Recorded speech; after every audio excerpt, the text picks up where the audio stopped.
اعوذ باللہ من الشیطان الرجیم بسم اللہ الرحمن الرحیم۔ میں پیر ڈاکٹر امتیاز حسین سہروردی آپ کی خدمت میں حاضر ہوں۔ کون سی چیز گناہ ہے اور کون سی چیز گناہ نہیں ہے، اس کو تھوڑا آج دیکھتے ہیں۔ ہمارے ہاں کچھ معاملات ایسے ہوتے ہیں جو تھوڑے پیچیدہ ہوتے ہیں مذہبی لحاظ سے، اگر دیکھا جائے، اگر مذہب سے رائے لی جائے تو پھر ہم علماء سے رابطہ کرنا پڑتا ہے، مفتی حضرات سے رابطہ کرنا پڑتا ہے، بزرگان دین جو ہیں ان سے رابطہ کرنا پڑتا ہے، کیونکہ ان کا ذرا اسٹڈی، ان کی آبزرویشن ذرا زیادہ ہوتی ہے عام لوگوں سے ہٹ کے، کیونکہ انہوں نے فل ٹائم اس پہ ریسرچ کی ہوتی ہے، پڑھا ہوتا ہے، قرآن پاک کی باریکیوں کو دیکھا ہوتا ہے، نبی پاک کی جو سننا ہے یا حدیث ہے اس کو وہ جانتے ہیں۔ پھر اس کے بعد جو مختلف امام ہمارے آئے ہیں جنہوں نے ان معاملات کے اوپر اپنی رائے قائم کی جو قرآن اور حدیث اور خلفائے راشدین کے زمانے میں جو کور نہیں ہوئے تھے، تو اس کی طرف لوگ چلے جاتے ہیں۔ جس امام پہ جو بلیو کرتا ہے وہ اس کا پابند ہو جاتا ہے۔ اب کچھ معاملات میں نے بتایا پیچیدہ، اب سارے معاملات پیچیدہ نہیں ہوتے، کیونکہ دین ہمارا بڑا عام فہم ہے۔ جب قرآن پاک نازل ہوا نبی پاک کے اوپر اور اس کے بعد ریاست مدینہ وجود میں آ گئی، جب آپ نے ہجرت فرمائی مکہ سے مدینہ اور وہاں پہ اسلامک اسٹیٹ قائم ہو گئی، تو پہلی دنیا کی اسلامک اسٹیٹ بنی اور وہاں پہ پھر مختلف معاملات وہاں پہ ہوئے۔ تو اب ہوا کیا کہ جو رسم و رواج آلریڈی وہاں پہ رائج تھی قرآن پاک کے نزول سے پہلے، نبی پاک کی بعثت سے پہلے، لیکن وہ جو رسومات جو ایکسیپٹیبل تھی اسلام کے حوالے سے، نبی پاک نے محسوس کیا کہ یہ ٹھیک ہے، اس میں کوئی کباہت نہیں ہے، اس میں نہ کوئی شرک ہے نہ کوئی گناہ ہے، تو یہ کرتے رہنا چاہیے، ٹھیک ہے نا۔ مطلب لباس پہنتے تھے، جو لباس پہنتے تھے، اگر جسم صحیح ڈھانپتا ہے تو ٹھیک ہے، کوئی لباس آپ نے دیکھ لیا کہ کوئی لباس اسلامی نہیں ہے، کوئی غیر اسلامی نہیں ہے۔ آپ پتلون پہنے، آپ ٹی شرٹ پہنے، آپ شلوار قمیض پہنے، آپ جبہ پہنے، آپ وہ اگوں والا جو لباس ہے وہ پہنے، کوئی پہن لے، صحیح جسم ہمارا صحیح ڈھانپا ہوا ہو اسلام کے روح کے مطابق، شریعت کے مطابق، تو وہ تمام لباس جو ہمارے جسم کو صحیح طرح ڈھانپتے ہیں، چاہے وہ خواتین کے ہیں یا مردوں کے ہیں، اور جو پاک صاف ہیں، وہ ایکسیپٹیبل ہے۔ ایک چیز تو یہ ذہن رکھ لیجیے، ہمارے عام تصور ہوتا ہے جی کہ بھئی ایک خاص لباس، مثلا میں پیر ہوں تو میں ابھی تک پتلون پہنتا ہوں، ٹھیک ہے نا، اور ابھی آپ کے سامنے میں ٹی شرٹ پہن کے بیٹھا ہوا ہوں۔ اس سے اور بھی میرے کئی دوست ایسے ہیں جو ماشاءاللہ مذہب کے ساتھ وابستہ ہے، تو وہ اس سے چل رہے ہیں۔ لیکن دوسرا لباس جو روایتی لباس ہے جو ہمارے ہاں زیادہ تر چلتا ہے، وہ پہننا بری بات نہیں، اچھا لباس ہے وہ بھی، ٹھیک ہے نا، لیکن وہ پہننا ضروری نہیں ہے مذہبی ہونے کے لیے۔ تو آپ کوئی بھی لباس پہن لیں اس کے اندر، اور لیکن اس کی وہ شرائط وہی میں نے بتایا کہ جسم صحیح طرح ڈھانپے، اور اس میں جو ہے وہ جسم نمایاں نہ ہو، اور جب خواتین کے لیے ایک الگ تھوڑا کرائٹیریا، مردوں کے لیے الگ کرائٹیریا، تو وہ اس کو پورا کرتا اگر لباس ہے تو درست ہے لباس، ٹھیک ہے نا جی۔ تو یہ ہے ایک سادہ سا، اسی طرح مطلب جہاں بھی آپ دیکھیں دنیا کے مختلف ممالک میں چلے جائیں، تو میرا مقصد کہنے کا ہے کہ جب دین اسلام باقاعدہ پریکٹس میں آیا مدینہ، ریاست مدینہ کے اندر، تو وہاں پہ جو پہلے رسومات تھی، رسم و روایت تھی عربوں کے اندر، جو ناجائز نہیں تھی، جن کو برا نہیں کہا جاتا تھا، جو کنفلکٹنگ نہیں تھی اسلام کے نظریہ کے خلاف یا اللہ کے حکم کے خلاف، ان کو ایکسیپٹ کر لیا گیا۔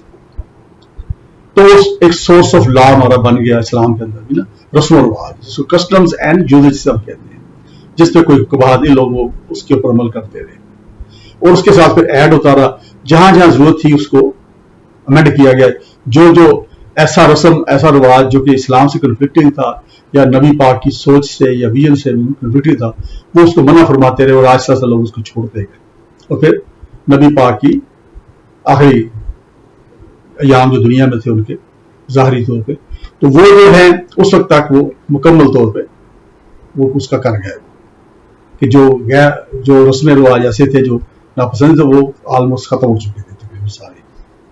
تو ایک تو یہ ہے۔ اب کیا فعل گناہ ہے، کیا فعل